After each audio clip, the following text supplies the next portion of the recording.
East. Kanini Kega, MP for Kieni, Senator Aji Ngugi. Walikuwa hawataki yeye aingie, walikuwa nataka watu wengine, mimi nikamwambia huyu ndio anatosha. Governor Hassan Joho,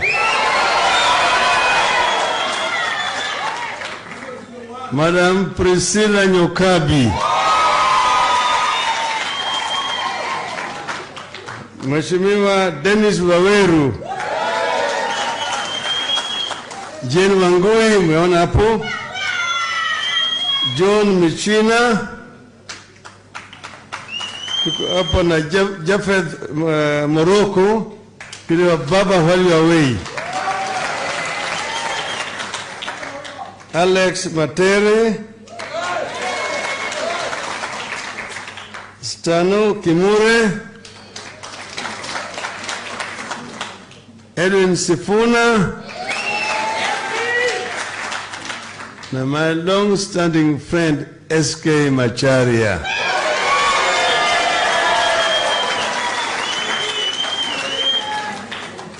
Vijana hoi! Oh, Abdul Samad Sharif Nasir, MP for Mvita in Mombasa. Now let me start by telling you about myself. Where I am here, I am very much at home. I am an alumni of this university. Okay. And I started teaching at this university at the tender age of 25. My department is just the one opposite here. And I would be there and I would walk across here, going to the senior common room, which is this other side. So therefore I'm so happy, and I've actually given talks in the Taifa Hall and even this hall so many times. And therefore I'm at home. But I will tell you later on my story, who is Raila odinga. Let me respond to some of the issues that have been raised. The first, I will not necessarily do it in chronological order because some of them were basically were repeated the others. The issue of youth, 30% jobs, and you see, it's not just a question of 30%. You're talking about a government of the youth. I believe strongly that we need to make use of the youth energy that we have in this country. And as you rightly quote the figures, over 70% of our population are below the age of 35. That is a motive force. So the youth can be either a blessing or a curse, depending on the way you make use of them. For now, up to now, the youth have been like a curse because they have not been given the requisite tools to be able to contribute properly to the society. You know, if you don't give them education and necessary skills, they become a drag on society. They become drug addicts, they become delinquents, they become criminals. But if they're properly empowered, then they become proper source for wealth creation. And that's why we need to attend properly to this issue of youth. So we said, and you saw in the BBI, we said very good things. We said that we not only wanted to create a youth department, but a ministry of youth affairs. and to create also a national youth commission under that ministry, a constitutional commission, if you look at the BBI. And that commission was going to ensure that whatever has been promised in policy documents is actually implemented. When you're talking about 30% of all contracts or jobs from the national government and county government, who is there to ensure that it is being implemented? There must be a mechanism, a constitutional commission that will ensure that each and every county is actually implementing that provision, that all contracts that are being awarded, at least 30% go to companies owned by the youth.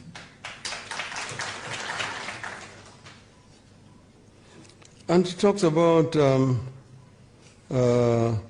mentorship for the youth and like having the youth summits for the youth. Jane should have told you here that when I was a prime minister, I had round table with the business community and I had also a round table with the youth. That was being held quarterly. And it was being held religiously quarterly, so that we can be able to get feedback from the youth. What are the problems that are affecting the youth, and how are we doing? So they don't need to be convinced. It is something that I've already tried before, and therefore it will be part of my policy.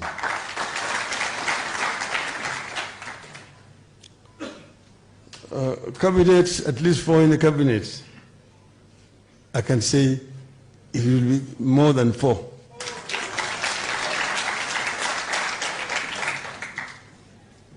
And then the third point that he made, the fourth point, was corruption. Corruption is actually killing this country. You had President Uhuru Kenyatta saying that 2 billion shillings is going down the drain on a daily basis in this country. That may be true. But you see, he is helpless to do it. Because to do it, you need to actually revolutionize the government and carry out major reforms. We did it when we came into government with President Kibaki in 2003. When we came to the government, we found a bankrupt economy. The government was under collecting revenue. They were collecting a total of 200 billion shillings on a 500 billion shilling budget. Means that 300 billion shillings, they were depending on the donors, international community. So when the donors closed the taps, Moi had no other reason but to agree to those conditions, to agree to opening up, repealing Section 2A to allow for formation of other political parties. But then, when we went in, we thought seriously about it.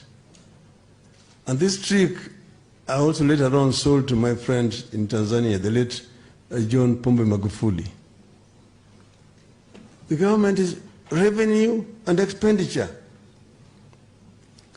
So what do we need to do? We looked at revenue collection. They're under-collecting. The rates were also very high, and therefore the government did not have sufficient funds. You look around. The customs officers, the Kenya Revenue Authority officers, those who are collecting income tax and so on, and the procurement officers are the boys in town, the ones who are purchasing apartment blocks, the ones who are driving the latest model of cars, they're the ones who are building castles in the rural areas, the ones who are building high-rise buildings in village markets. and so on. So they do lifestyle audit for these people.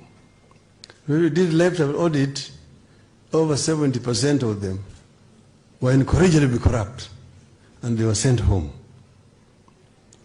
We brought in new officers. There was fresh air. Revenue started rising. From 200 billion, it went to 5. It went to 7, to 9. We reached 1 trillion. A billion, sorry. Sorry, 1 trillion for the first time. And everybody was happy. For the first time, we could finance all our development projects without having to borrow from outside. 95% of our development project was funded from domestic resources. We only borrowing 5%. And the economy began to grow. We found zero growth, negative growth. It went to 2%, to 3%, 5%. We reached 7% rate of growth, the highest since in the history of Kenya under that regime. We were determined to go to double digits and maintain it there for more than 10 years, 10 to 15 years, because we had come up with Vision 2030, which was aimed at pulling this country from a poor third world economy to a middle income status by the year 2030. So we were very clear. Every year we were doing assessment of how we were doing. Today we would have been very far.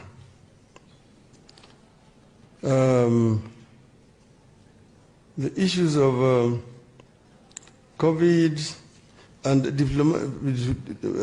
appointment of diplomatic service and so on. That is fine, you can take that for granted, that you can appoint the youth, quite a number of them, as ambassadors to represent the Republic of Kenya. And having youth in the Ministry of Foreign Affairs, attending to matters of foreign affairs. Because outside the country, the majority of people you have are youth, students studying in different parts of universities in different parts of the world. So we will have a youth looking after them. That's not a problem. We do that. She talks of sanitary towels in all the public places. This is something that you remember in our government with Kibaki. We started with sanitary towels in schools. But then we also said we extend it to all public places, so that members of the female gender do not feel sometimes discriminated and looked down upon. It is something that is necessary in a civilized society. If you go into Europe, you'll find them in toilets, public toilets everywhere, where women are. So why can't we do it here? You don't have to demand. It's a right. Yes, gender-based violence, agree that gender-based violence is so rampant. These days, you wake up in the morning, you open TV, or you read the headline of newspapers of somebody, the couples who have killed each other, and then after that killed themselves. There's just too many. These crimes are rising because of the state of our economy. Even the ones you talked about of the youth with the mental issues and so on, those are in the rise because of frustrations in the society, stress and pressures in our society is what is causing these things. So don't come about palliative answers, curative measures. You want to have preventive measures. prevent them by dealing with the issues which are causing them. Rather than saying, expand Madari or build another mental hospital. No, you want to close them.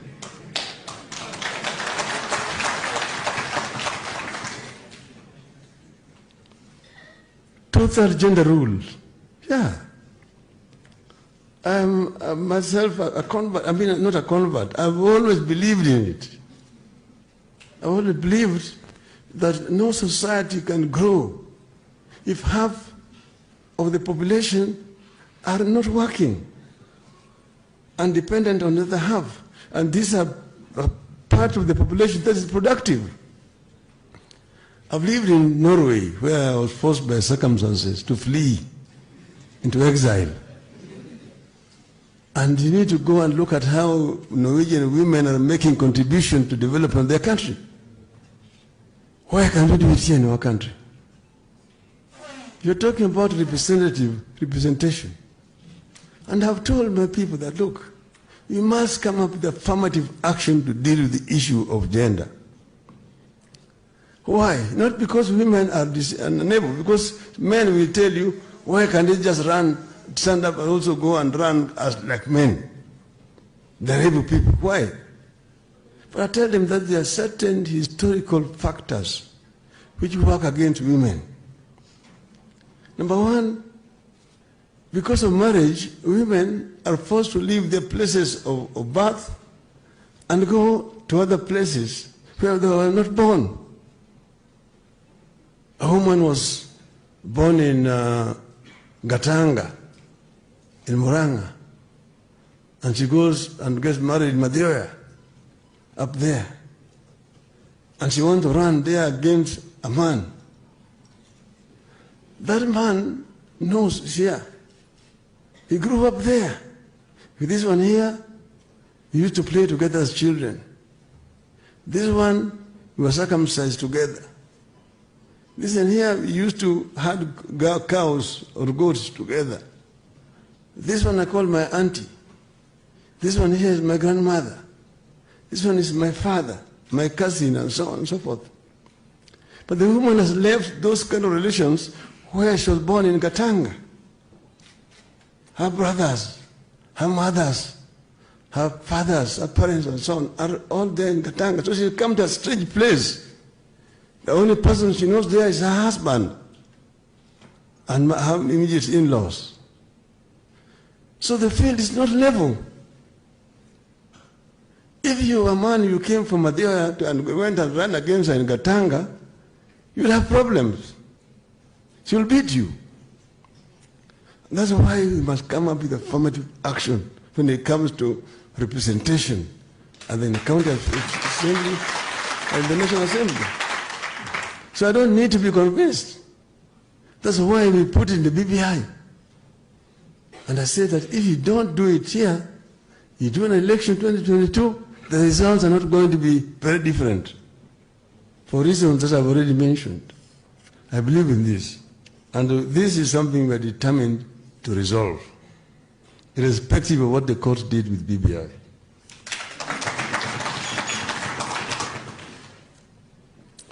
Disabilities. That was Wanja and Maina. Wanja Maina. I've dealt with Anju Mbudia and Solomon Kuria. I've always believed in what they say, that disability is not inability. Somebody is disabled through no choice of their own, but they have got mental capacities and they have got ability to make contribution to our society. First, we need to change the attitude of the people that would look down upon people with disabilities and make the environment disability friendly. In terms, for example, when buildings, you must have ways through which people with disability can get into buildings without problems, and so on. Even workplaces, mind the people with disabilities, and then include them in society by giving them responsibilities practice affirmative action so that you can mainstream the people with disability in the society. Jennifer Gidu,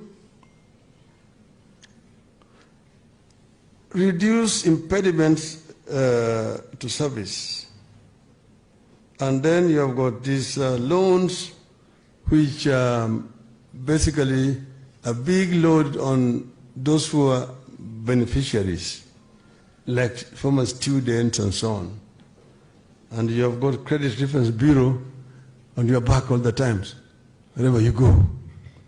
So find a way in which, for example, this burden can be transferred to the employer, or so and so on and so forth, or written off. I think we can find a solution to this problem.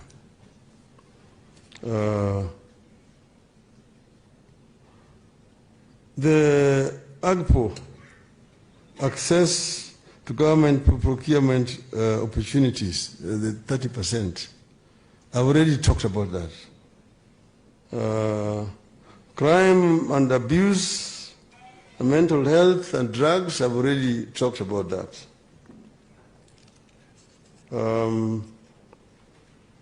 Then there's Jane Kimani, and finally Wamboi Nyoto.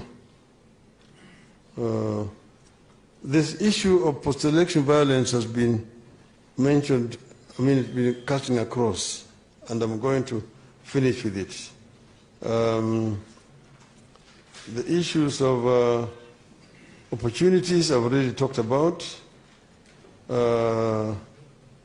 And then the issue of inclusion, I've talked about that.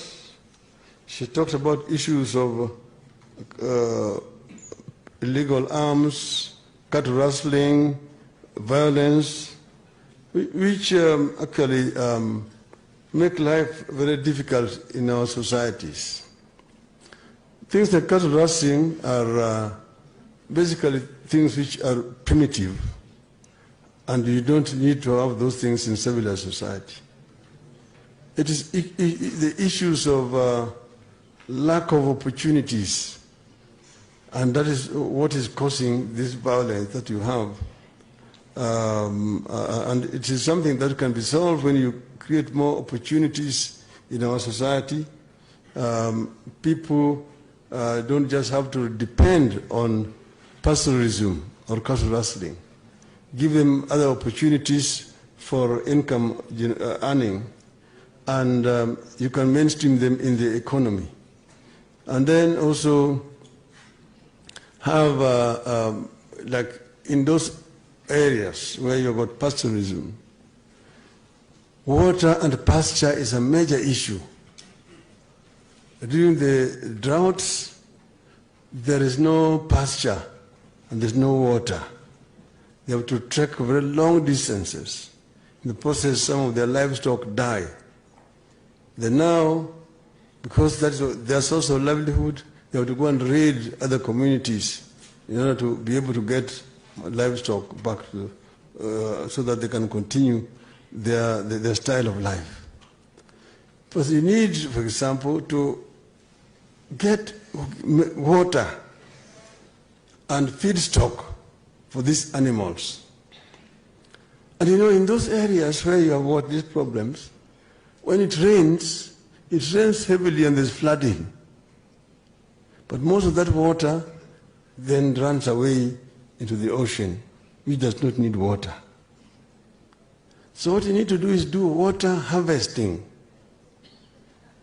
Construct big dams and pans and ponds to harvest water when it is available in abundance. And so that when the drought comes, at least water is available for these animals. And then also find a way of getting feedstock available so that you can be able to supply this feedstock to these people when there is no pasture that time. That is the permanent solution to this issue of cattle rustling in our country. Finally, now let me turn to post-election violence. PEV. And we've had it. Oh yes, my attention has been drawn to, I meet a very important person here, my long-standing friend, and is also the one who is in charge of diaspora. He's been in charge of diaspora from my ministry, and he's been also our representative in the United States for a very, very long time, Mr. John Maina.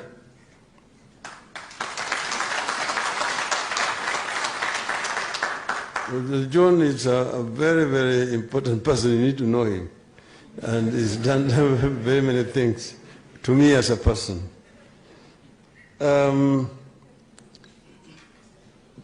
Post-election violence must be avoided at all times. But we need to know, why do we have post-election violence? Post-election violence happened because of how we do our elections. You see, but then there are people who take advantage of how we do our elections to deal with what they consider to be historical issues. But some of them are basically criminals. Yesterday, the day before yesterday, as we were coming from Nyahururu and Nakuru, we flew over, after Naivasha, as you're coming next to Longonot, around Maimahiu. There are camps there, of which are now almost becoming permanent settlement. Two very big ones of victims of post-election violence of 2007. These are people who were relocated. Their farms were taken by other people who were who were living around their farms. Were invaded. Some of their relatives were killed. They were forced to flee where they were staying. And they were now brought here and given some open land there as temporary shelter as they are waiting to go back to their residences. This has not happened up to today. And there are big families, the big communities we go and look at there. It's a shame on our country that such a thing can be happening. Because we've been unable to come up with a solution to that problem, facing it, because the people who invaded their farms are known. They are staying in those farms. So it's not only enough to say, oh, CISIT may reconcile this community and this community, but you are not taking measures to do restitution so that the people who are chased away are allowed to go and resettle back in their farms. We must face the facts in this country and deal with them. Now, but back to why. When, and this is why, you know, the basis of the handshake. Me and Uhuru, when we met, we had long discussions. First, it was very difficult. Oh, you called me a drunkard? But you also called me Kimundu Muguruki.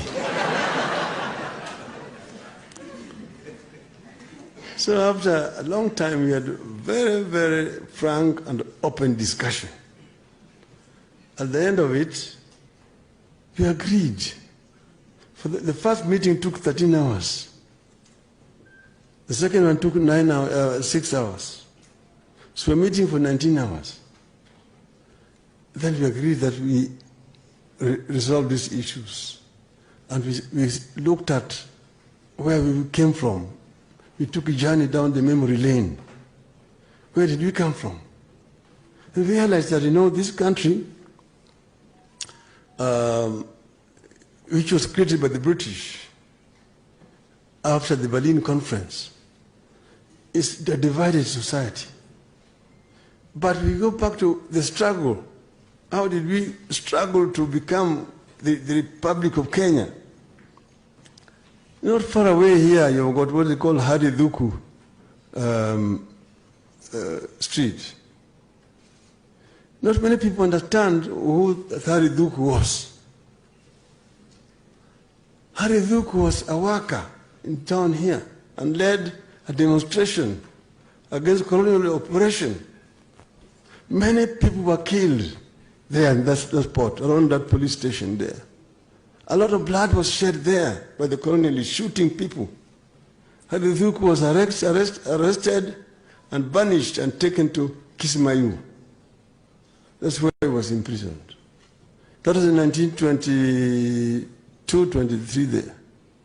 He's the one who started the actual struggle for independence of our country. After that, many organizations were formed, the Kikuyu Central Association, the Luo Union, and all this and that. And then Jomo came from Europe in 1945 and took over the leadership of KAU, Kenya African Union, and revolutionized it. And that's how now he drafted Kina Jaramogi Oginga Odinga into it. And then the struggle for liberation started, land issue, Pacific and Central Province. And in 1952, they were arrested and taken to prison. Then they were there. In 1957, Africans were for the first time elected to Legico. In 1958, Jaramogi said here in Parliament, Legico then, that, Mr. Speaker, in the heart of hearts of the African people, Jomo Kenyatta and all those who were arrested with him and detained with him were and are the true leaders of our people. And their continued detention offends the consciousness of our people. That was that time. Jeremiah Nyaga would later tell us, when Jaramogi uttered those words, you could hear a pin drop in Parliament. Some Wazungu said, Mau Mau, Mau Mau. They did not believe Jaramogi would sleep in his home. But then he came out. He was opposed by many, there were 14 Africans. Only one of them supported him, Masinde Muliro. The rest opposed him for fear of the colonialism. Kiano said, Julius Gikonyo Kiano, that those people were leaders at that time, but they were not elected by anybody. We are the elected leaders, so we are now the leaders. So Jaramogi challenged him to a meeting in Fort Hall, now Muranga, and he did not accept. Jaramogi addressed a rally in Kisumu and they supported him. Here in Nairobi, they issued a statement supporting him. Mombasa, Eldoret. Then there now came the groundswell. Uhuru na Kenyatta. Uhuru na Kenyatta. But then Jaramogi came and told him, it is not Uhuru na Kenyatta, it is Kenyatta na Uhuru. That we release Kenyatta first, then we get Uhuru. Then the governor called Jaramogi to State House and told him that Kenyatta is senile. He's too old, he cannot lead the country. We have got a message from the Whitehall in London that you should agree to become a prime minister and form the government. Jaramogi refused. He said, no, Kenyatta is just around here in Maralal. Release him to come and lead us. The other leaders at that time, because there had been an election, agreed to form a joint government with the colonial government. That's how they became ministers before independence. Go and check in 1961 and who they were.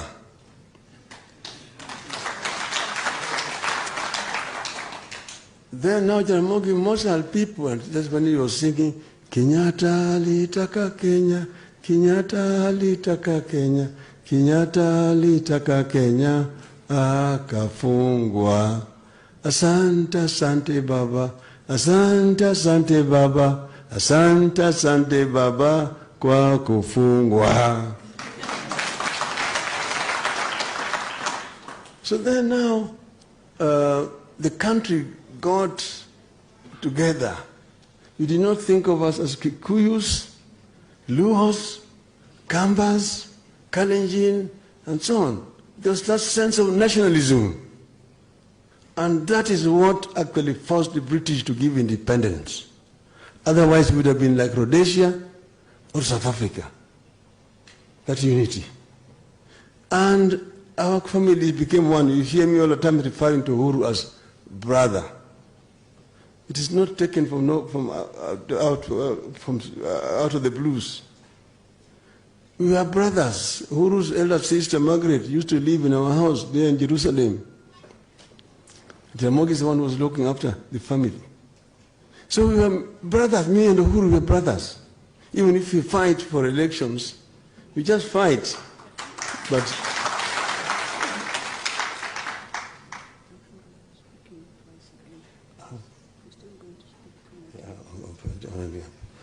so we've been brothers. We are brothers. And so what I was saying is, the answer to post-election violence, because you see, us, we did not do physical violence. Demonstrations are allowed. But after the court nullified the elections and ordered a repeat, and because we disagreed with the IBC, we did not participate. And because we believed that we had won the elections, we went to Uhuru Park when they went to Kasarani. And then now we had that stalemate. And we sat together and we resolved it as brothers and agreed that Kenya is bigger than both of us. Therefore, we bring the people of Kenya together. We said, let us go back to where these people started, Jaramogi and Kenyatta, when the people were united against alien rule and brought us together. If we start from here, we can move together, and this country can be united. And that is why I'm going to be talking to you from that position later. I don't want to go there. And we agreed that we will ensure that never again will Kenyans fight after an election.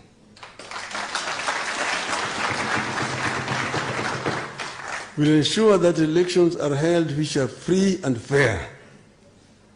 And these coming elections of 2022, if Uhuru is the president, I can assure you it will be very free and fair. Because Uhuru is as committed to the handshake as I am committed. We believe strongly that if we bring that spirit that brought independence in this country, here in this country, we can be able to lift this country from where it is to where the founding fathers wanted it to be. And that is my concluding remark. Will be my concluding remark, starting remark when I'm going to finish. Thank you very much.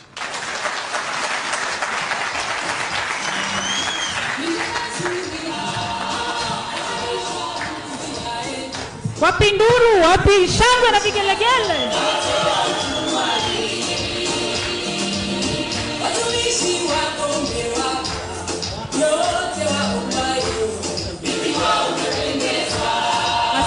Asante sana, asante sana.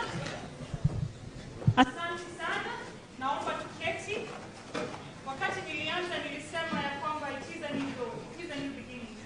Baba anapokea ujumbe kwa wale ambao wanafuata online, wanasema kweli baba is a better alternative to the wheelbarrow. Wapi makofi? Nataka pia niongeze niseme we are revolutionizing the political landscape of this country.